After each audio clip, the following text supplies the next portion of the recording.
Hello and welcome to this Revision Monkey video on what's going to be in the 2022 exams.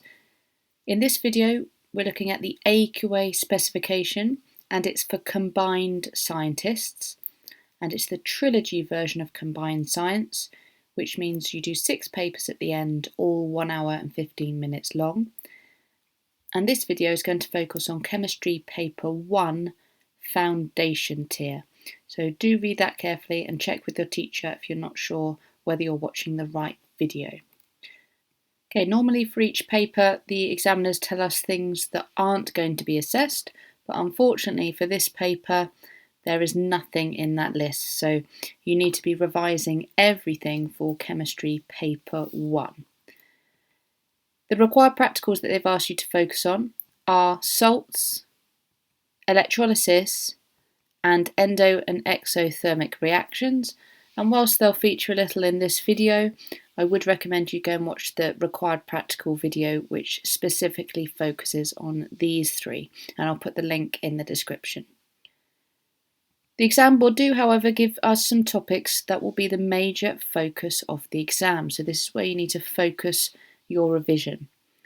And these are the periodic table, how bonding and structure are related to the properties of substances, structure and bonding of carbon, reactivity of metals, reactions of acids, and electrolysis. So these are the topics I'll focus on in this video. Now we'll look at how the periodic table was developed. Originally, scientists were grouping elements, these different types of atom, in order of atomic mass. That's the only thing that they knew about the elements when they were trying to arrange them and group them in a particular way. They didn't know about proton number or the number of electrons or neutrons they had, so this is the only thing that they could order them by.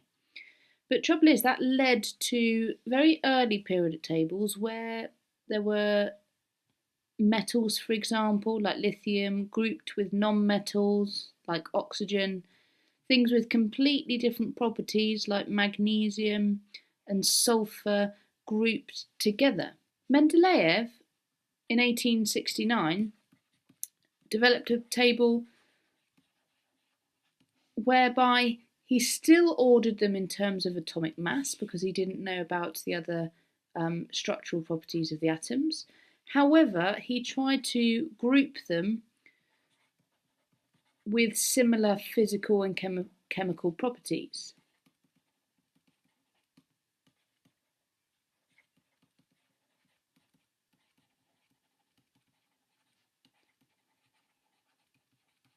And actually, his periodic table was famous because he left gaps in the periodic table. He didn't try and force elements together. He left gaps where things didn't fit the pattern. And in fact, he said, well, these elements just haven't been discovered yet. And he was clever enough to predict the properties of these elements.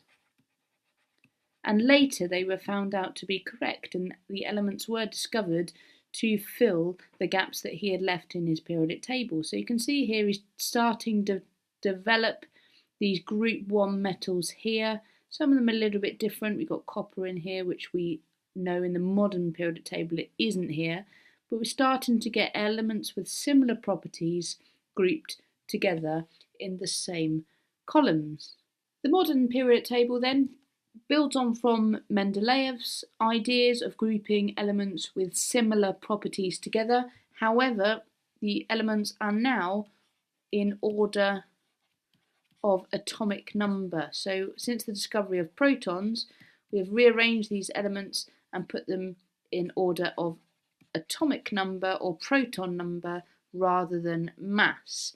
And yes, with most of the elements, an increase in atomic number also means an increase in mass, but actually if you look through the periodic table in detail, you notice sometimes that this is not the case. So it goes up by 1 each time, an increasing number of atomic number, and every time you change the atomic number, you've got a different element. So gaps are now filled, so elements such as germanium filled in there where Mendeleev predicted the properties of the elements that he didn't have in his periodic table. The columns in the periodic table are called groups. And we said before when we looked at electron structure, that tells you the number of electrons in the outer shell. So all of these have 1 electron in the outer shell, all of these have 2, and so on. And the rows are called periods. And as you go down each period, you add an electron shell onto the atom and it increases in size as you go down. So helium here has 1 electron shell. These elements in period 2 have 2 electron shells, 3, and so on and so forth until the atoms get bigger in size. Again, similar elements grouped together with similar properties. For example, here we've got all the reactive metals over here. This group 1, is called the Alkali Metals. You'll need to know the middle block as the transition metals. So just remind yourself of the general properties of metals in the fact that they are strong. You can bend them and hammer them into the shape. We call these malleable. That means you can bend and shape them. They're good conductors of heat and electricity.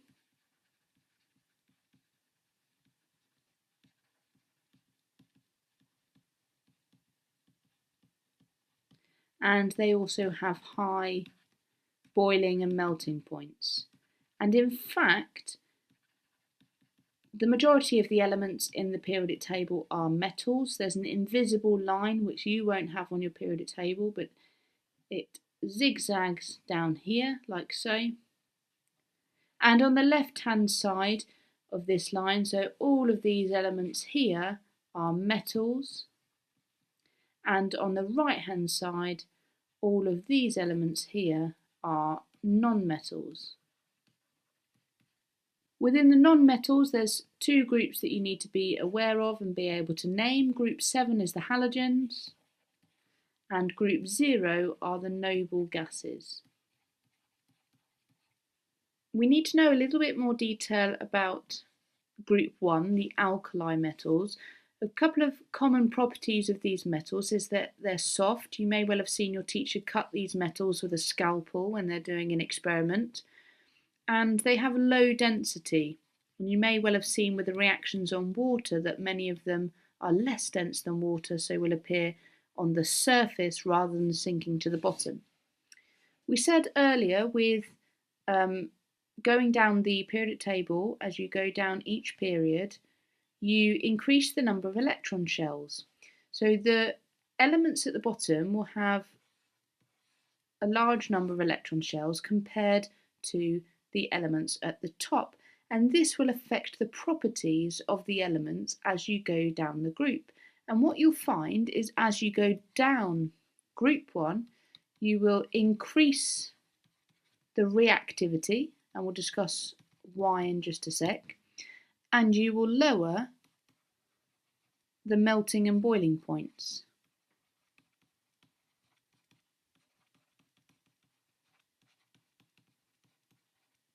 So with these electrons, we said that there are more electron shells as you go down the group. They've still all got a positive charge from that nucleus, which contains the protons and the neutrons, giving it a positive charge overall. And group 1 metals want to give away the electron that they have in their outer shell when they're bonding. Obviously there are all the other electrons in between as well, but I'm not going to draw all of those, the 2, 8, 8, etc. But they all have 1 in the outer shell. And the reason that this atom here is more reactive than this one is because the electron that it wants to lose is a further distance from the nucleus. It's further away from the nucleus, whereas this one is closer to the nucleus. And if we're understanding the fact that the electron has a negative charge, which is attracted to the positive charge of the nucleus, you can understand that where they're really close together, the negative and the positive charge are closer. There's a stronger force of attraction between them, and it's easier for lithium to keep its outer electron. But for francium down here, the outer shell electron is really far away from the positive nucleus. There's a weaker force of attraction keeping the electron in place. So when these elements do react, they make positive ions, they make a +1 ion. So for example, lithium, sodium, etc. They all make positive ions, and you need to know about their reactions with water, chlorine and oxygen. So for all of them, when they react with water, let's take lithium for example, you will make a hydroxide. So in this case you'll make lithium hydroxide and hydrogen gas. You may have seen this in class when you cut the alkali metals, put them in water, and they will fizz around the top of the water. Obviously with increasing reactivity, sometimes you'll get a flame like the potassium, and the rubidium, cesium and francium will be big explosions as well. With their low density, they tend to sit on the top of the water as well. And let's just balance this equation like so. So same with lithium and water would make lithium hydroxide and hydrogen. If we were to do sodium plus water, that would be sodium plus water, and that would make sodium hydroxide plus hydrogen. This hydroxide is alkaline in water, and that's partly where the name alkali metals comes from, because they make alkaline compounds. Reactions with chlorine then, for example, sodium plus chlorine would make sodium chloride, the salt. We balance that just like that. So reactions with chlorine would make a salt. The final reactions that we need to look at for the alkali metals are the reactions with oxygen. We only need to know the reactions of the first 3 alkali metals, and each of the products that they can make is a little bit different. If we look at lithium first of all, when that reacts with oxygen, that makes lithium oxide, Li2O, and that equation would need balancing. We'd need, because we've got 2 oxygens here, we need a 2 there, and that makes 4 lithium, so we need a 4 lithium there.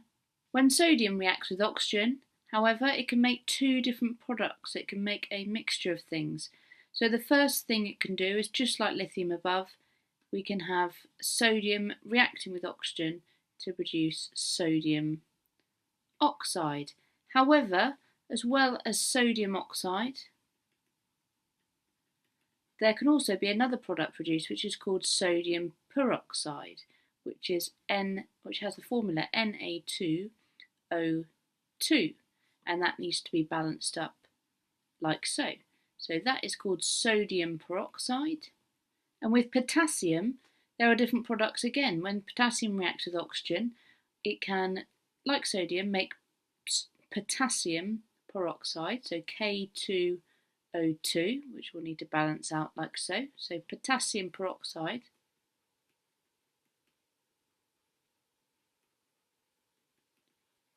And it can also make a different chemical, which is KO2, which is called potassium superoxide.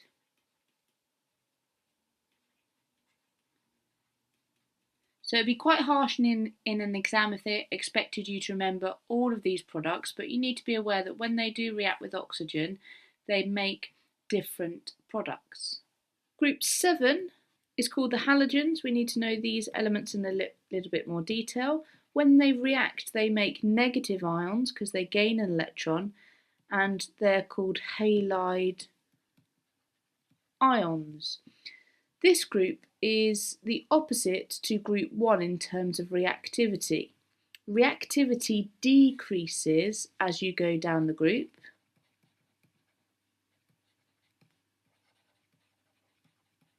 and you get higher melting and boiling points.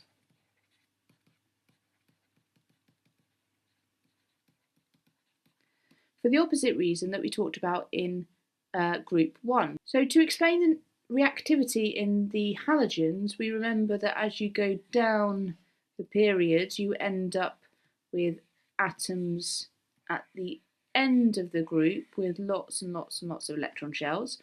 we still have a positive charge in the nucleus, but this time the elements already have 7 electrons in their outer shell and they need to gain an electron. So to gain an electron, the positive nucleus will want to attract a negative electron. So if, in this case, with this small atom here, there's a close distance between the outer shell and the nucleus, that's going to have a large force of attraction and you're able to easily attract another electron.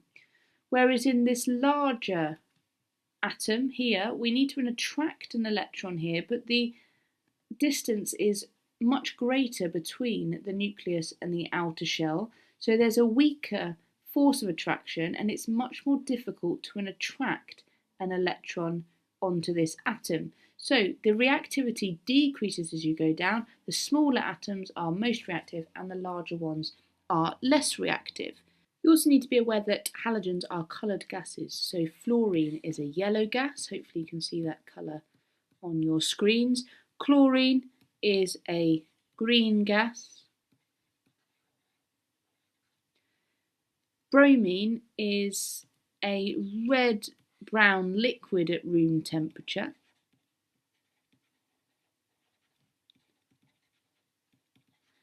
And iodine here is kind of a grey colour when it's a solid, but as it turns into a gas, that will make a purple gas or a purple vapour. Okay, so these are quite colourful elements.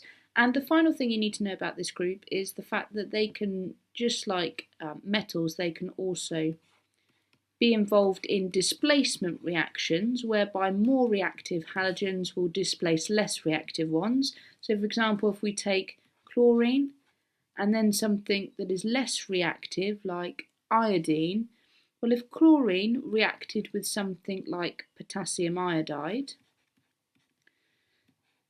the chlorine is more reactive than the iodine, so that will replace the iodine in the displacement reaction and you'd end up with potassium chloride and the iodine would be displaced. So if they're more reactive, they will displace those less reactive halogens. The final group that you need to know about in a little bit more detail are the noble gases. They are group 0. They all have a full outer shell. Helium has 2 electrons in its outer shell and that makes it full because it only has 1 shell.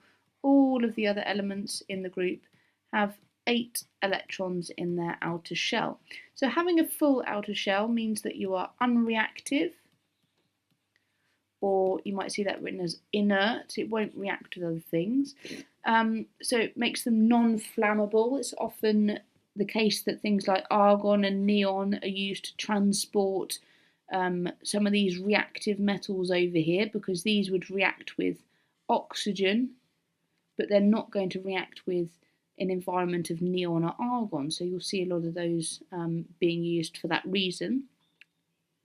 They are all colourless gases. They all go about on their own, so they are monatomic, unlike the halogens, which are diatomic. They go around in pairs. For example, chlorine, that's why you see it as Cl2, that's diatomic, it goes around as a pair. All of these don't react with anything else, so they're just monatomic and go around on their own. And as you go down the group, obviously the reactivity doesn't change because they are all unreactive, but they have higher melting points and boiling points as you go down the group.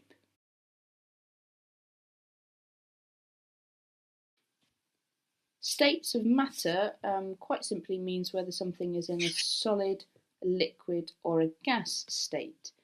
This is a topic that also comes up in physics, topic 3 as well. So if you learn this bit for chemistry, that'll also help you for physics as well, and vice versa. So here we've got the 3 different models that we can use. So this one represents a solid, this one represents a liquid, and this one a gas. And it's showing how the particles are arranged. depending on whether the substance is in a solid state, a liquid state, or a gas state. Within chemistry, we also write these as state symbols in chemical equations. So you can see here we've got solid, liquid, and gas.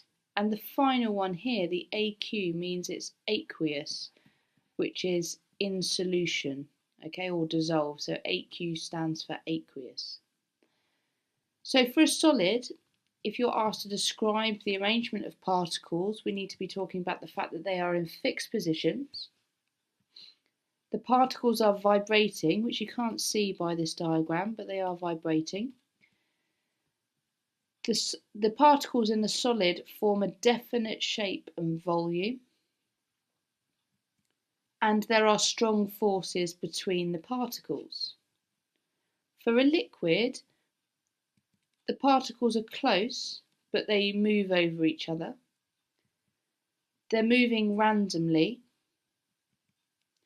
Liquids don't have any definite shape. So, for example, if you had a container and you were to pour the liquid in the container, it would just take the shape of the bottom of that container. There are weak forces between the particles, which allows them to move over each other. With a gas, the particles are far apart. The particles are moving randomly in all directions.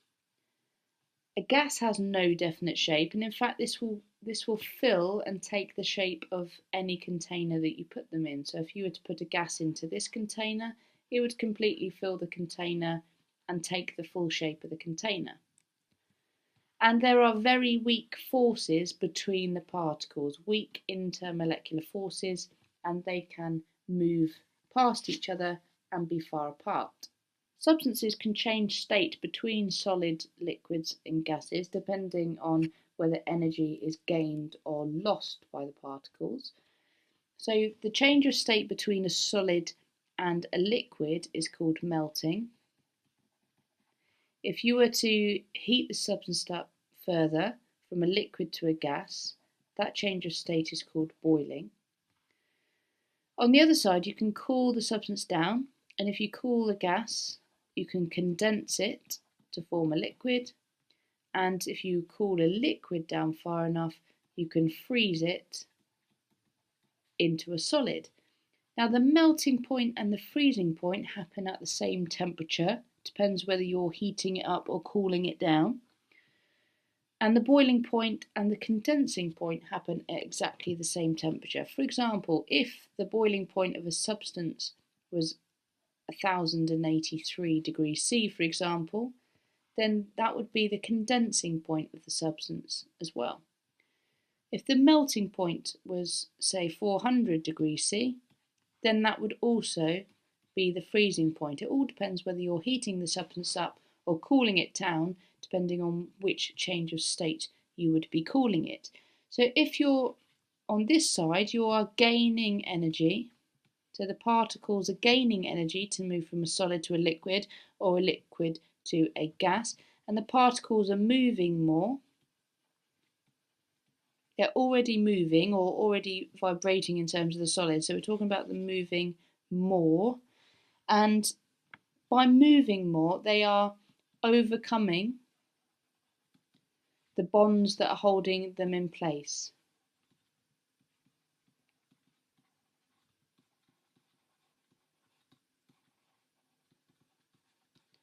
So, for example, if we remember our solid model, we've got particles that are vibrating with strong bonds holding the particles together, but if those particles gain energy, they are going to vibrate more, and then they are going to overcome these strong bonds that are holding them in place until they turn into a liquid where they can move over each other and have weaker forces of attraction between the particles.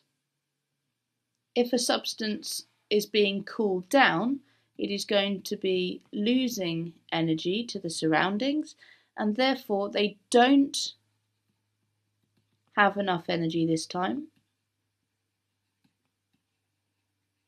to overcome the forces of attraction.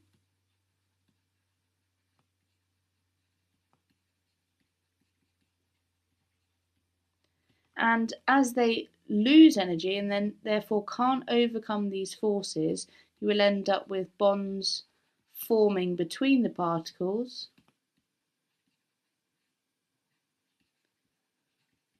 as it changes state. So here we're going to get more stronger bonds forming between the particles to make it a liquid, and even stronger bonds forming between the particles to turn it into a solid.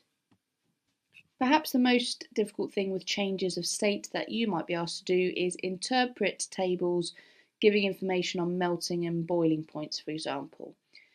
You need to remember that melting point is exactly the same as freezing point, and boiling point is exactly the same as condensing point in terms of the temperature that they occur at.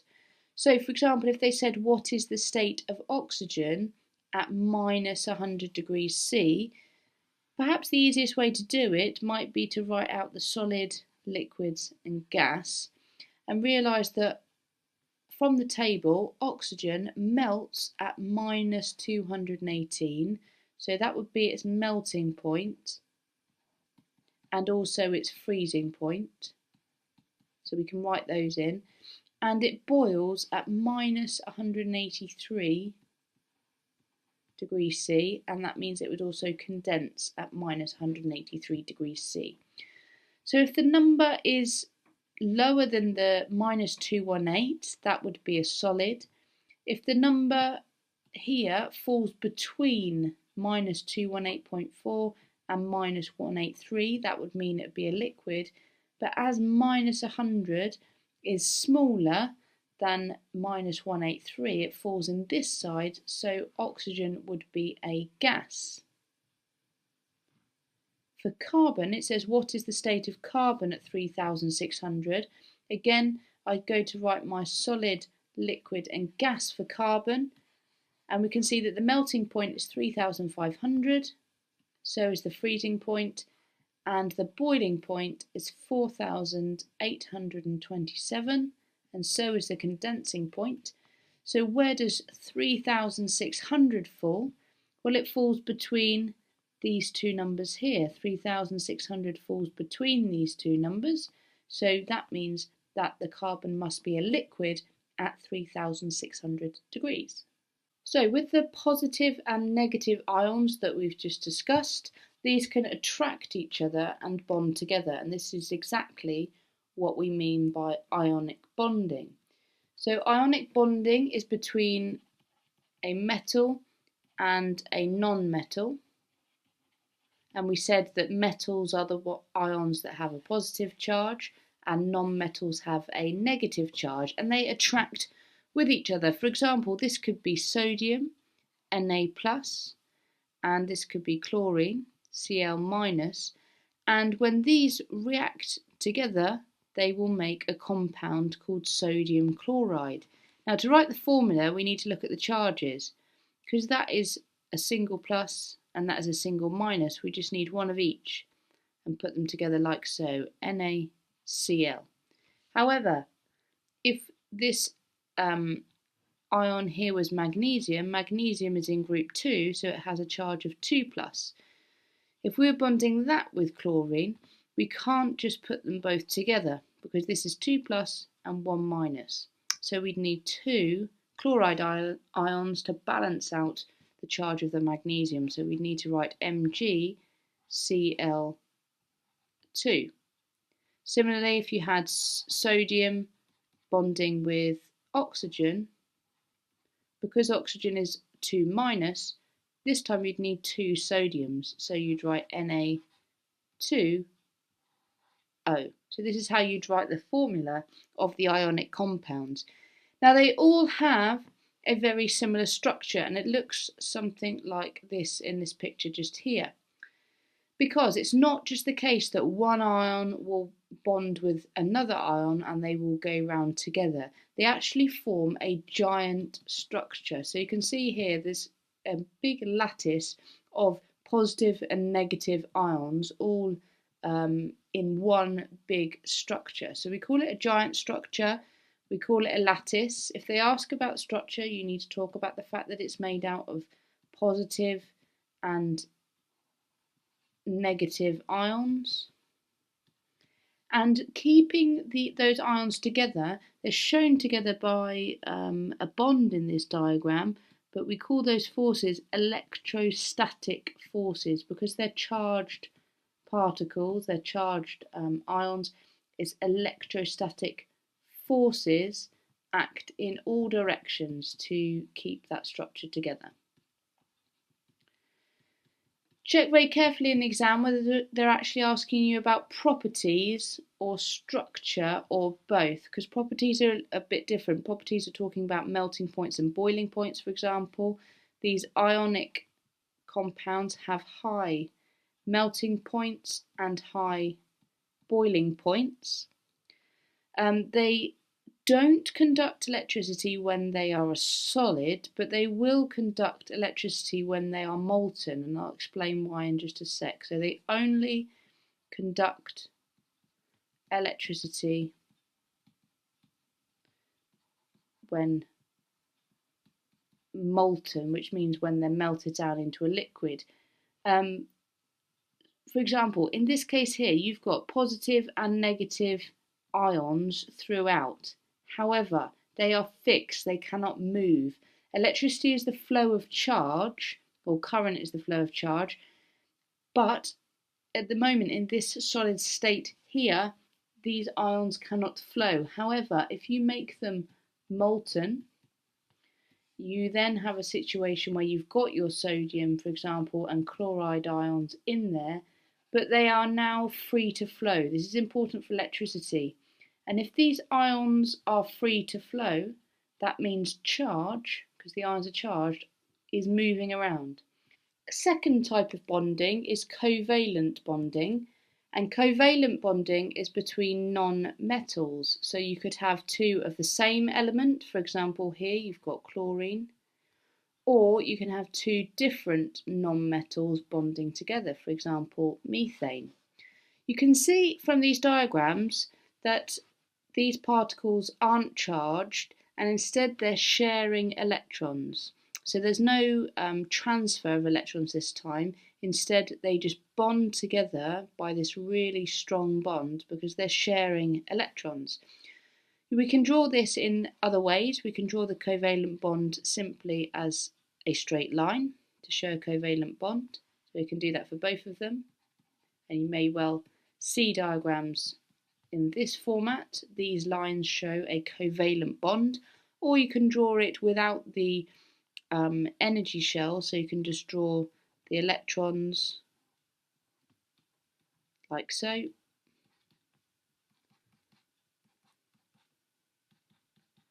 And you may see it without the circles, and you can do the same for methane. But this is the covalent bond here, where they're sharing electrons. So chlorine is in group 7. You can say each individual chlorine atom has 7 electrons. So this one has 7 crosses, and this one has 7 dots to represent the electrons. And because they both need 1 electron, instead they will share a pair of electrons. And if you look at each individual atom now, they will have 8. So 1, 2, 3, 4, 5, 6, 7, 8. And this one, 1, 2, 3, 4, 5, 6, 7, 8 by that share pair. Here, in the same way, hydrogen only ever had 1 electron and carbon has 4 electrons. So you can see just by sharing the electrons here, hydrogen is now complete because it has 2 electrons in its shell, and that is full because it only has the inner shell. And if we look at if we look at the carbon atom, that has 8 electrons. 1, 2, 3, 4, 5, 6, 7, 8, giving that a complete shell. So you may well have to complete diagrams to show covalent bonding. A little tip is to think about how many electrons they need to complete their outer shell, and that will know how many pairs of electrons the atoms will need to share. So oxygen is in group 6. If it's in group 6, that means each atom has 6 electrons on the outer shell, and they need 2 more. So because they need 2, that's your hint that this is going to have this time 2 shared pairs of electrons. So I'd start there. So draw 1 atom with dots and 1 atom with crosses to make it nice and clear. So we start with our 2 pairs of shared electrons in the middle. And now we know that we've used 2 electrons up for each atom. And because they started with 6, they can only have 4 more. So if I make this one the one with dots, I will put 4 more electrons, doesn't matter where you put them, around the outside. This one here, I will put 4 crosses around the outside. So in total, if we look at this oxygen atom here, it only has its 1, 2, 3, 4, 5, 6 crosses that it started with. However, in total, it now has 8 electrons because it's sharing some with the other oxygen atom. And this one, it only has the 6 that it started off with. But again, if you look at it, it has 8 electrons because it now has this double covalent bond. So we would draw a double covalent bond with 2 lines, like so, to show the oxygen atoms bonding together. Nitrogen then is in group 5. So this needs 3 extra electrons for a complete shell. So that's where we start. We start with 3 shared pairs of electrons. And this time it will only have 2 more on the outer shell like that. So if we look at this nitrogen atom, it has 5 crosses because it was in group 5, but now as a complete atom here it has 8 because of these electrons here. You've got 6 here, 7, 8, and the same for this one. So this is now a triple covalent bond, which we would draw with nitrogen with 3 covalent bonds, to another nitrogen atom. So the structure and properties of covalent molecules are very different to ionic bonding that we looked at before. They don't form giant structures anymore. You will literally see the oxygen molecule going around as one molecule, O2, and the nitrogen going around as N2. They don't form giant structures. So they are simple, small molecules. They are joined together by strong covalent bonds.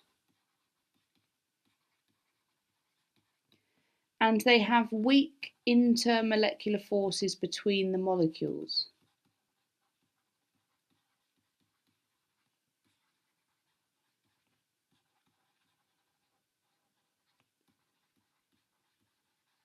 What that means is the covalent bonds between the atoms, so here this double covalent bond is very strong. It's very difficult to split these oxygen atoms apart. However, if you had 2 oxygen molecules close together, they have what we call intermolecular forces, so forces between the molecules, and these are very weak. So the bond here is very strong and the bond here is very strong, but these intermolecular forces which exist between the molecules are very weak. And having weak intermolecular forces means that they have particular properties, including this time a low boiling point and melting point. So many of these simple small molecules are gas at room temperature. Not all of them, but many are gas at room temp. And also, because these particles are not charged in any way, they do not conduct electricity. In rare cases, covalent bonding can also lead to giant structures, and there's 3 giant covalent structures in particular that you need to be aware of, and these are diamond, graphite, and silicon dioxide, or you may well see that written as silica. So with these giant covalent structures, they still have very strong covalent bonds. They are giant structures, lattice structures, and this gives them very particular properties. Unlike the small simple molecules, these giant covalent molecules actually have very high melting and boiling points.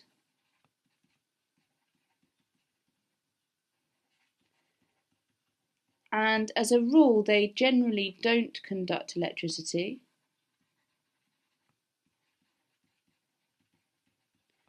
except graphite, and we'll explain why that does so in just a sec.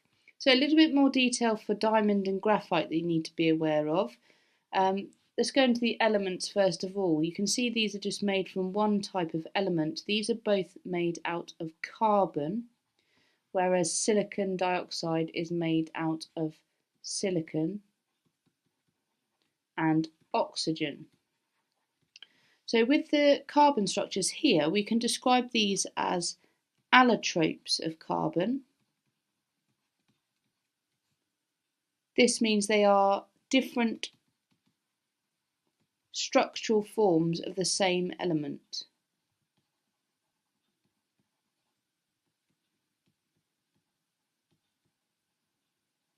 So these are both made out of carbon, but they're very structurally different, and therefore they have slightly different properties to each other. With diamond, each carbon makes 4 covalent bonds with other carbon atoms. So carbon's in group 4, it has 4 electrons in its outer shell, and it makes 4 strong covalent bonds. It uses all the electrons that it has. However, with graphite, it only makes 3 covalent bonds with each of its carbons. Therefore, it has a spare electron on each of its carbon atoms, which is delocalized. It's allowed to move throughout the structure. This delocalized electron gives it a very particular property in that it can conduct electricity. So graphite only makes 3 carbon bonds with each of its carbon. Therefore, it has a delocalized electron,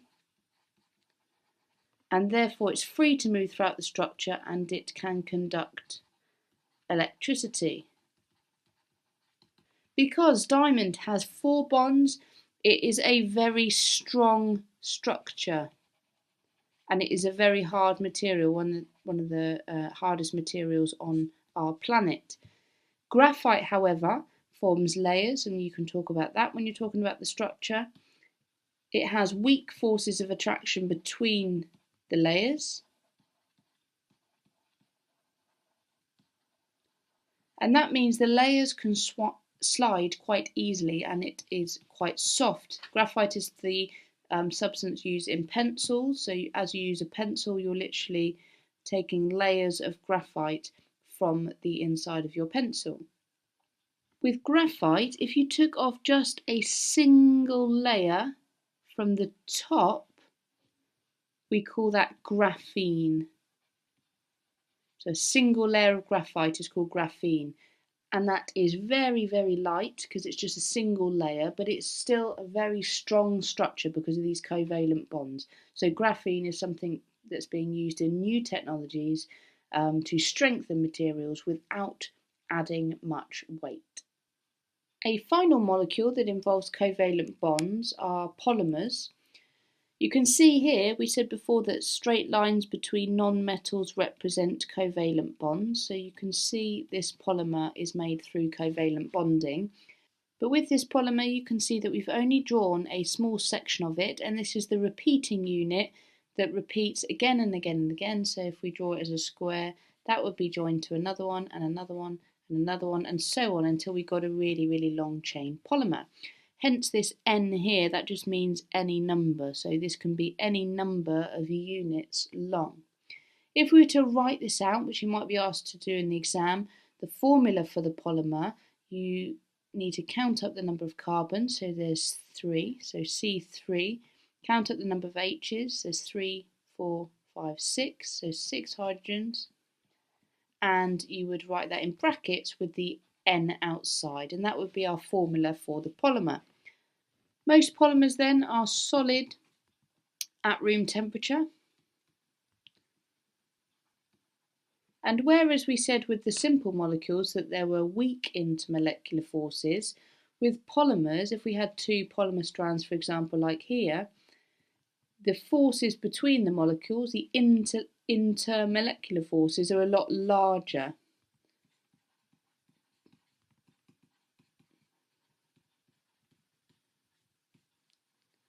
and that therefore gives them a much higher melting point and boiling point than simple molecules.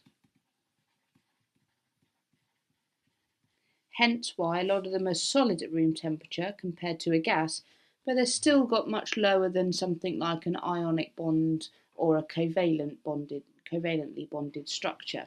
So larger intermolecular forces between the polymers, giving them a higher melting point and boiling point. The final type of bonding that you need to be aware of is metallic bonding, and that's the bonding that exists between metal atoms. For example, if you were to pick up a large lump of gold, there would be metallic bonding between the gold atoms to make sure that that structure stays together. And this model here shows what metallic bonding looks like. It's represented by the positive metal ions. And with metals, the outer electrons are actually free to move around. So we say that they are surrounded by what we describe as a sea of delocalized electrons. So if we were to draw electrons in here, we'd have the positive ions there, and the electrons would be moving all around the structure. And that gives it a very particular property that we know about with metals, in that they are very good conductors of heat and electricity.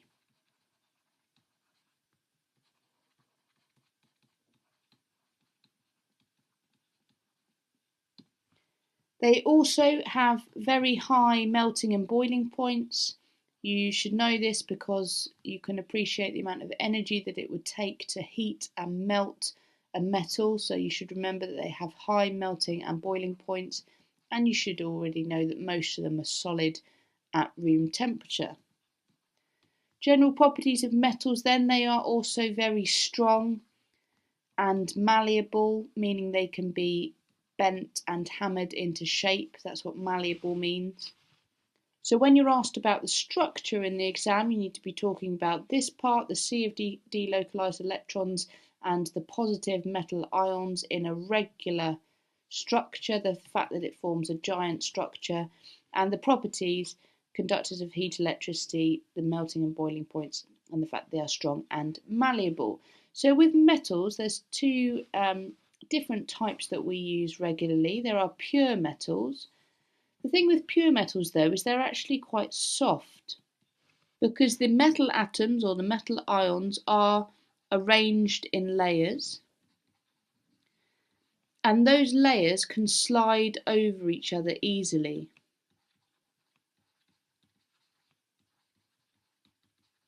Meaning that you can move the atoms around, you can shape the object, and it's quite soft. However, to make metals a lot harder, we can make them into an alloy, and an alloy is a mixture of metals.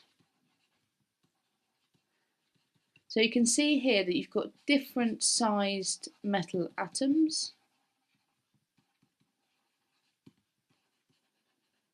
And this means that the layers are now distorted, so the atoms are not in regular layers.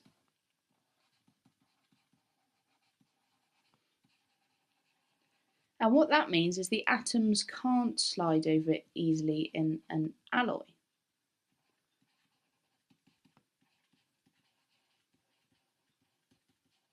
So this structure makes them a lot harder, and this is a really common question in the exam.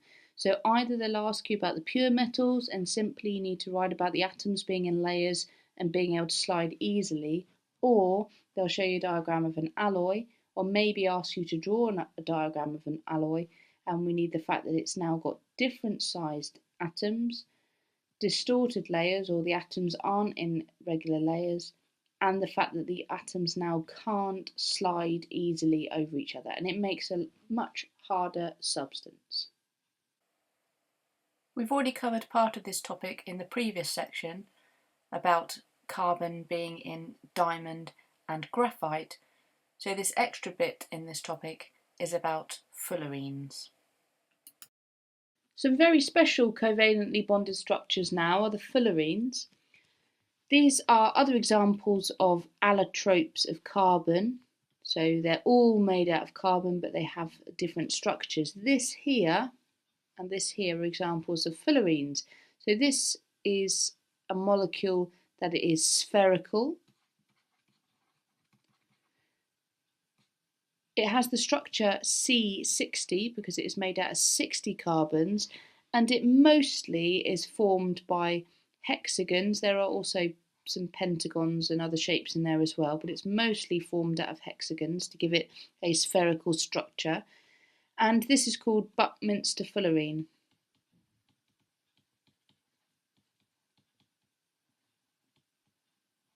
So because it's of its spherical shape, it is a useful lubricant. Having this shape, it also has a large surface area, which makes it useful for a catalyst. And what this Buckminster fullerene is being developed and used for is for drug delivery into the body. As you can see, it looks like a bit of a cage, and that's exactly how they're trying to use it. So they're trying to put drugs inside the sphere of the Buckminster fullerene and use that to deliver the drug to a particular place in the body. But further to that, like we said, it is also a useful lubricant because it's got a spherical shape. It can roll around, reducing the friction of components in a machine. And it also is a useful catalyst because of its surface area as well. The other structure that we have here is another type of fullerene, and this one forms a tube, and it's called a nanotube. Again, made of carbon. So this looks quite similar to graphite, however it's rolled around into one tube rather than consisting of layers. These nanotubes are being used in electrical components because they can conduct electricity and they can conduct heat as well. So that makes them quite useful for electronics. They also are extremely strong but extremely light at the same time. So these nanotubes have been used to reinforce structures such as tennis rackets, giving the advantage of being particularly strong and making the racket structure strong, but at the same time with the tennis racket you don't want it to be too heavy, you want it to be nice and light, so it adds to the strength of the material without contributing a great deal to its weight. First of all, we'll talk about neutralization, and the general equation for neutralization is when an acid reacts with a base to make a salt plus water. Now this base can either be insoluble, so something like calcium oxide where you'd have a powder that you'd add to your acid, or it can be soluble, something like sodium hydroxide, where you would have a liquid or a solution that you react with the acid. And soluble bases have another very special name called alkali. So if you see an alkali reacting with an acid, you know that that is a soluble base or a solution that you're using. When you react an alkali with an acid, you can use an indicator like universal indicator or a piece of equipment like a pH probe instead, which is an electrical piece of equipment that will give you an exact number, because the universal indicator links with the pH scale. So this here is the pH scale. It goes from 1 to 14. Number 7 in the middle, pH 7, is for a neutral substance, for example, water. So sometimes you have a pH 0 as well on the end here. The range 0 to 6 are your acids, so the range 0 to 6. And within the range 8 to 14 are your alkalis, 8 to 14. Now acids are solutions that have hydrogen ions in them, whereas alkalis have the ion hydroxide in them. So I'll just write that hydroxide out. Hydroxide ions for an alkali and hydrogen ions for an acid. Now with the neutralization reaction, you're taking an acid and you're reacting it with a base to make a salt plus water. So if you're making an acid with hydrogen ions, react with an alkali with hydroxide ions, you can see that the result of those two reacting are going to make water. And also you'll make a salt in the reaction as well. But this is the ionic equation for neutralization. So using the pH scale, we can describe acids that are far away from neutral as strong acids, and the ones that are closer as weaker acids. In the same way with alkalis, the closer you are to water and to neutrality, the weaker you are, and the further away you are, there's your strong alkalis at the end. There are several chemical reactions that you need to know of as part of this topic. First one that we'll look at is reactions with metals and water. So when metals react with water, they will produce a metal hydroxide and hydrogen gas. So potassium and water would make potassium hydroxide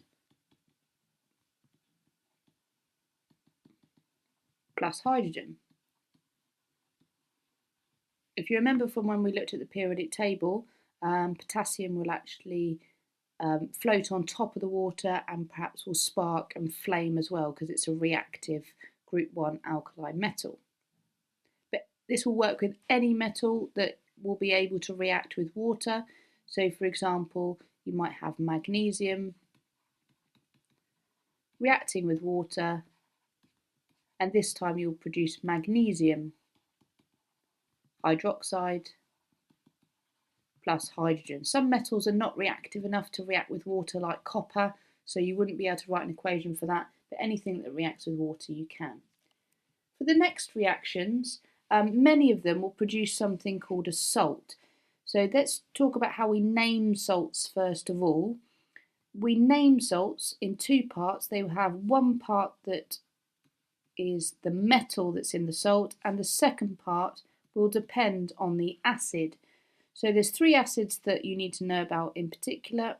Sulfuric acid makes a sulfate salt. Nitric acid makes a nitrate salt. And hydrochloric acid makes a chloride salt. Okay, so those three we really need to remember because then we'll be able to name all of the salts in this exam. So this is an example of our first reaction that's going to produce a salt plus hydrogen. So if you put a metal in with an acid, you'll produce a salt plus hydrogen. Naming the salts then, we've got the metal iron, and this time we're reacting with hydrochloric acid. So following our rules, we'll make iron chloride plus hydrogen. Here we've got iron and sulfuric acid reacting, so we make iron sulfate this time, plus hydrogen. And finally we've got nitric acid this time, so we'd make iron nitrate plus hydrogen. If we change the metal, for example, if this was magnesium, instead we'd make magnesium chloride and hydrogen, and so on. In this reaction we are reacting acid with a metal oxide this time, so before we were just reacting it with a metal and producing hydrogen. Now we've got oxygen in there, we're producing water instead, so we're producing a salt plus water. So nitric acid and sodium oxide, there's the metal, sodium, and we're using nitric acid, so we're going to make the salt sodium nitrate. And our second product is going to be water. It's very, very similar, and we've got a metal hydroxide here. So whereas this was sodium oxide, which is Na2O, this time we've got a metal hydroxide, which in this case is iron hydroxide, which is FeOH2. So it's the OH hydroxide we've got now, but same way it produces a salt plus water. So this time the metal is iron and we're using sulfuric acid, so we make iron sulfate plus water. In this reaction we've got now a metal carbonate, and if you see the word carbon you must think to yourself that this reaction also produces carbon dioxide. So you've got hydrochloric acid plus zinc carbonate, and you're going to produce a salt plus water plus carbon dioxide. So let's name the salt first of all. The metal is zinc and the acid is hydrochloric. So we will make zinc chloride, and then we will make water, and because it's a carbonate we will also make carbon dioxide. Two further reactions, we've got oxidation and reduction. In terms of a chemical reaction, oxidation means the gain of oxygen and reduction means the loss of oxygen. You also see these two words later on in terms of electrons and they mean something different, but for the moment we're talking about a chemical reaction. So in this one, zinc reacts with oxygen and zinc gains oxygen, so it forms zinc oxide.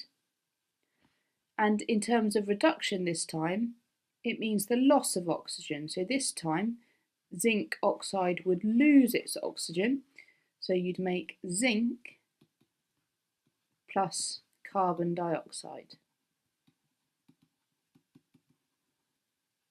We'll now talk about the required practical, which is all about making a salt. So to make a salt, we're going to do a neutralization reaction. So we've got our base reacting with our acid to make a salt plus water.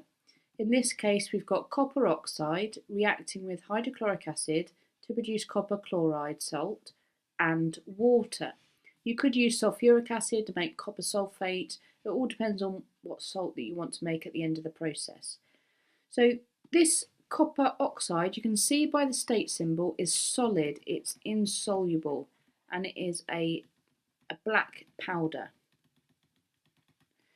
That will react with acid and make a soluble salt. You can tell by this state symbol of AQ, which means aqueous, that is soluble and it's going to be dissolved in water. So to start off with, to make our salt, we need to add the copper oxide in excess to the acid. Really important term, it means we keep adding it until no more reacts. So we have our acid in our beaker, a certain amount, say 30 mils that we would measure with our measuring cylinder, and then we keep adding that copper oxide in excess until we see the copper oxide at the bottom of the beaker to show that no more can react. We now need to get rid of that, because if we were just to heat that, we wouldn't end up with our pure crystals, we'd end up with some copper oxide on top as well. So the first process is filtration. We'd pour that reaction into our filter paper with inside our funnel.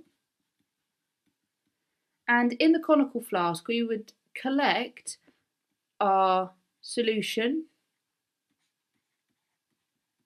containing our salt and our water, and at the top here we would have our excess copper oxide collected and filtered out. The next process is to then get rid of the water, because we just want the salt on its own. So the next process is called crystallization, and you can either use a Bunsen burner to heat up an evaporating dish over a tripod. Sometimes you might choose to heat it up more slowly in a water bath, or using an electric heater. You might see any of those heating methods in the exam, but we put our solution into there and our water will evaporate.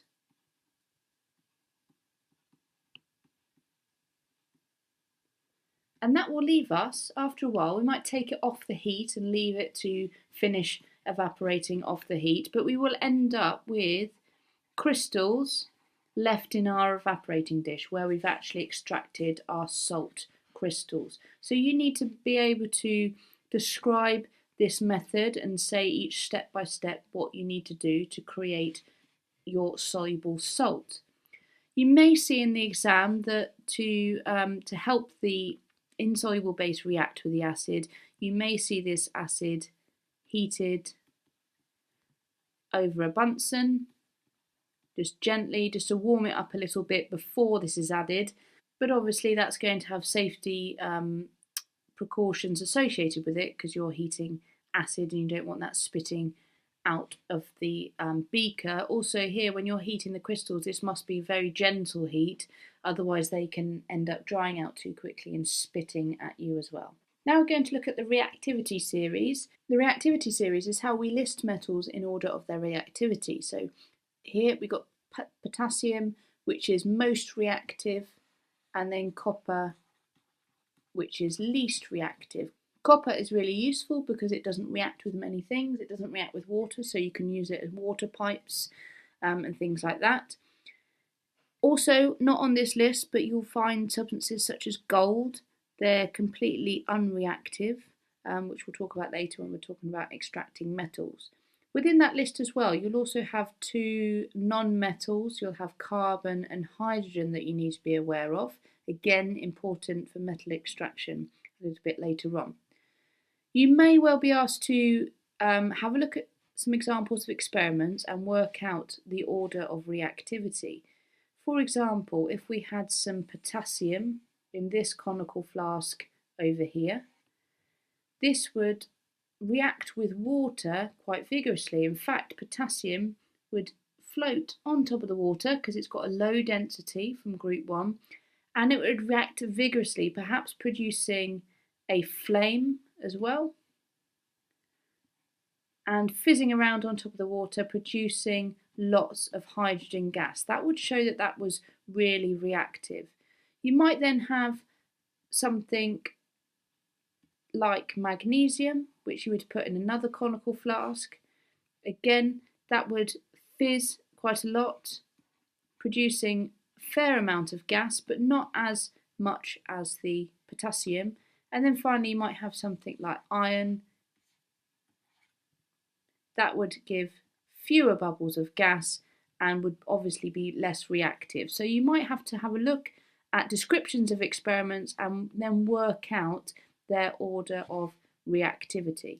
Linking into the reactivity series then, we're going to talk about how we can extract metals by the process of reduction, which is a chemical reaction we talked about earlier, which involves removing oxygen. So here we've got the reactivity series again, and this is important to understand what methods we can use to extract metals. Now, apart from metals such as gold, which are completely unreactive and can be found naturally, you can sieve for gold in the river and it won't have reacted with anything else, it's just found in its natural state. All the other ones tend to react with things like oxygen and form a rock, which we call an ore. So this is a rock which contains metals. For example, this rock could be iron oxide. But when coming to extract metals, we need to take that iron oxide and actually take the iron out of that rock. And there might be other impurities in there as well. There may well be sulfur and carbon in the rock and things like that. Now, with iron, as well as zinc and copper, one way we can do this is by a process of reduction. And this can only happen with anything that is below carbon on the reactivity series. So we can't do reduction with potassium, sodium, lithium, calcium or magnesium because they themselves are more reactive than carbon. This is an example. Let's use iron as an example. If we have our ore, which is iron oxide, and we want to extract the iron, we would heat it up with carbon, and that would then produce iron and carbon dioxide, which is the reduction reaction that we looked at when we looked at chemical reactions. It's called reduction because you are removing the oxygen from the ore. If you were to do this with magnesium oxide, nothing would happen because the carbon is not reactive enough to take away that oxygen. So this only happens for metals that are less reactive than carbon. So for example here, you might see in the exam them talk about a blast furnace where they may do this kind of reduction reaction. So in here they would put your iron oxide and your carbon, and you'd need hot air going in here,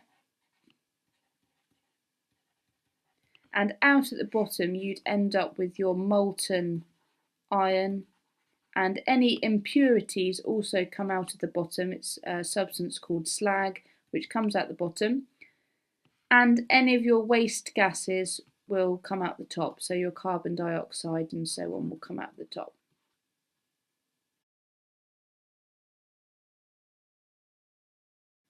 Another process in which you can extract metals is called electrolysis. Electrolysis uses electricity to split up compounds. So electrolysis uses electricity to split metal compounds.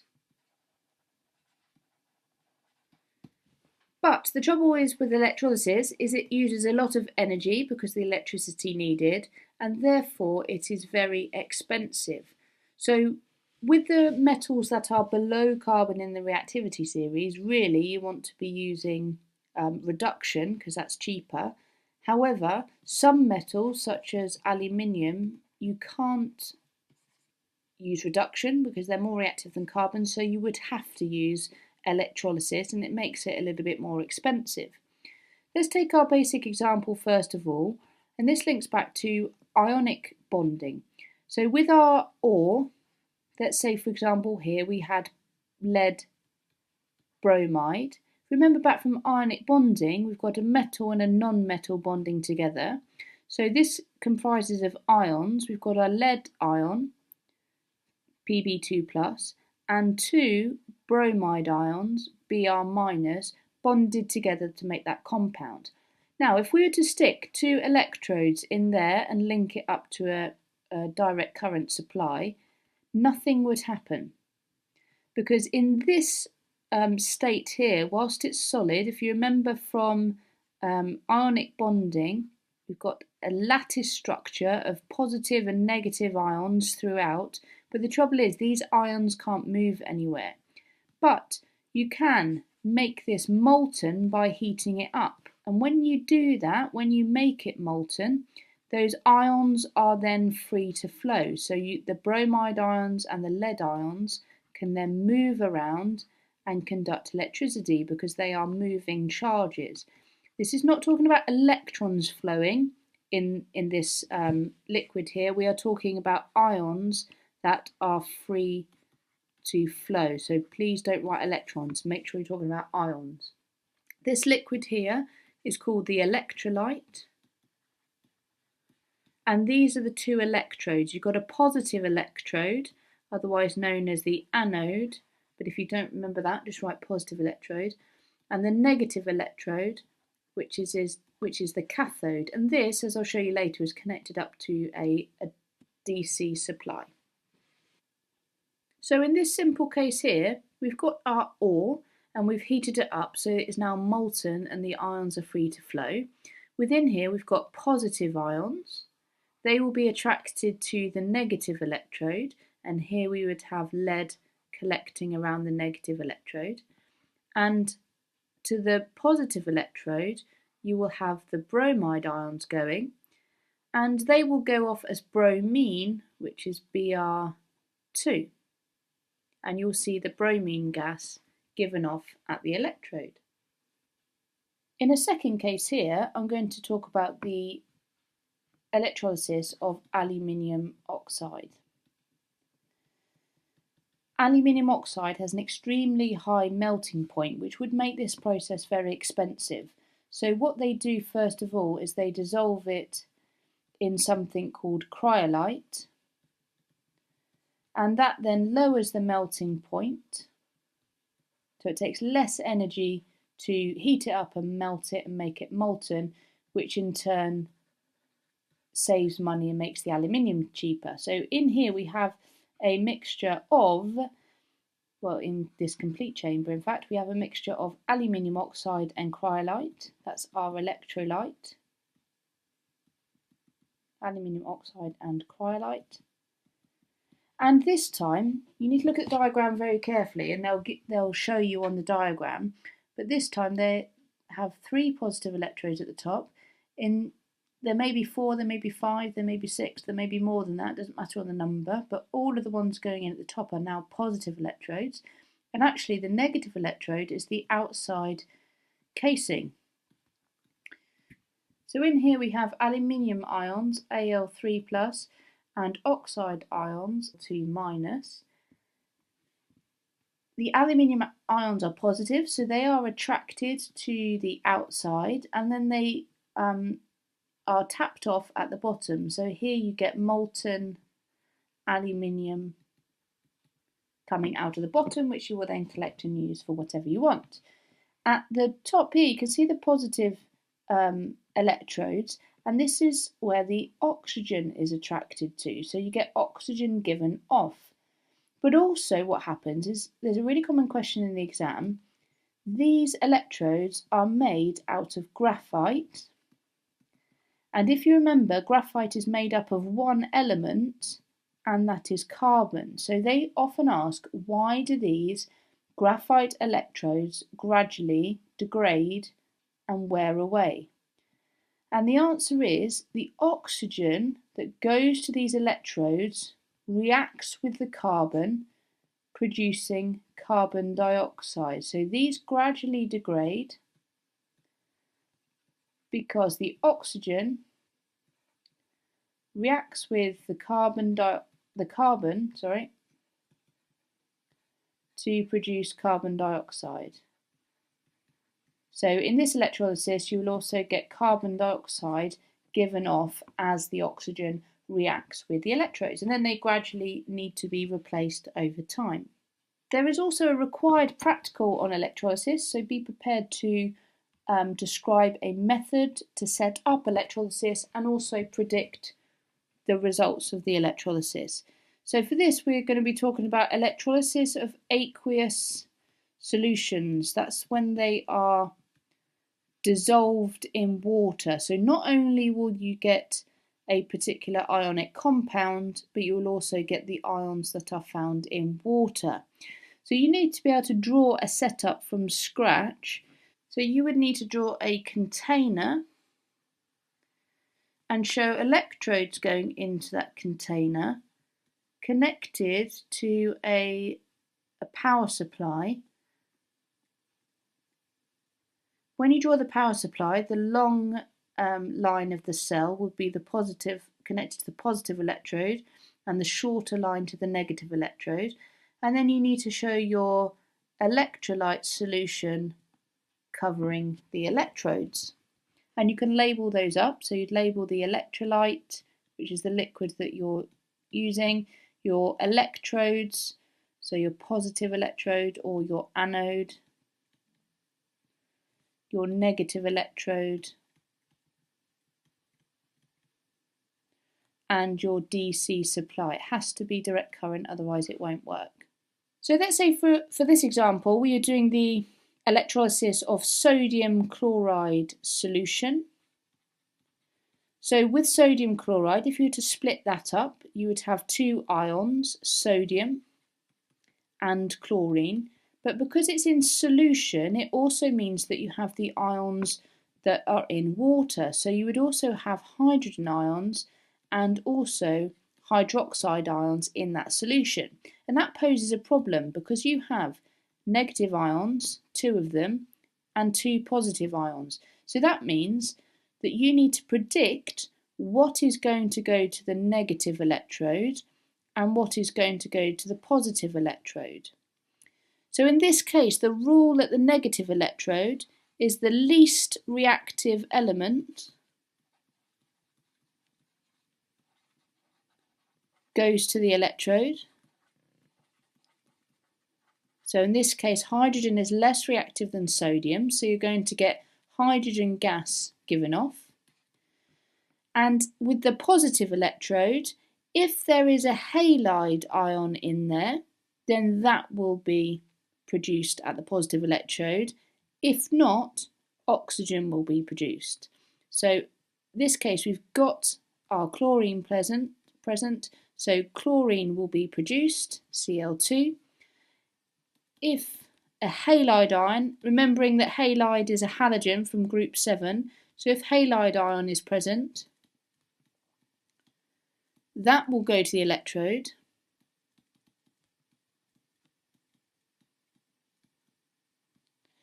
If not, oxygen is produced because it's to do with the hydroxide ion going to that electrode instead. So if not, oxygen is produced. And I'll show you an example of that in just a sec. So you might need to draw this out, show the ions in there, and predict what is going to be produced. So we've got a hydrogen gas produced. We can test for that using a squeaky pop test. Comes up in paper 2. Chlorine produced. Again, these tests come up in paper 2, but you may see them as well. And to test for that, you would bleach. That bleaches, a damp litmus paper. So you would put blue litmus paper in and it would turn from blue to white. Left in solution then you have a positive ion and a negative ion, so these are going to attract together and produce sodium hydroxide in the electrolyte that is left. So an example then of when oxygen might be produced, again if we had our chamber set up and we had our positive and our negative electrode connected to our power supply. This time, for example, if we had copper sulfate, we would have copper ions in there, sulfate ions, and the ions that are present in water because it's copper sulfate solution. The same rule applies to the negative electrode in that the least reactive element goes to the electrode. So in this case, the two positive ones are copper and hydrogen. And out of those two, copper is less reactive, so copper will collect at that electrode. And for the positive electrode, you've got hydroxide and sulfate ions. As we don't have a halide ion present, we don't have a group 7 ion present, then our rule says that oxygen will be produced. So at this electrode, you will get oxygen given off because the hydroxide goes there and produces oxygen, which is given off, and water, which goes back into the solution. And finally, at the end of this video, we'll give you a short summary on the endothermic and exothermic required practical, because whilst the topic is not listed as one of the major foci, the required practical is mentioned on the list of required practicals. So it's in a short detail here, but if you want it in more detail, then have a look at the required practical video, the link for which is in the description. Now we'll discuss a required practical on exothermic and endothermic reactions. So with this practical, you'll be asked to investigate the temperature change of a reaction, and you might be asked to change a particular variable such as concentration or mass of the reactant and see what effect that has. The main thing with this practical is the reaction happens in a polystyrene cup, and you'll have a thermometer in there to see how the temperature changes in the reaction. But the main thing that they'll ask you is how to improve the apparatus in the equipment. The main things they'll miss off are a lid on the cup. Okay, so we must have a lid here, and also a lid on the beaker would be preferable, with the cup surrounded by some form of insulation. So they're the main improvements that you need to look for. Has it got insulation? Has it got a lid to prevent heat loss? Or in terms of endothermic, heat actually going into the practical.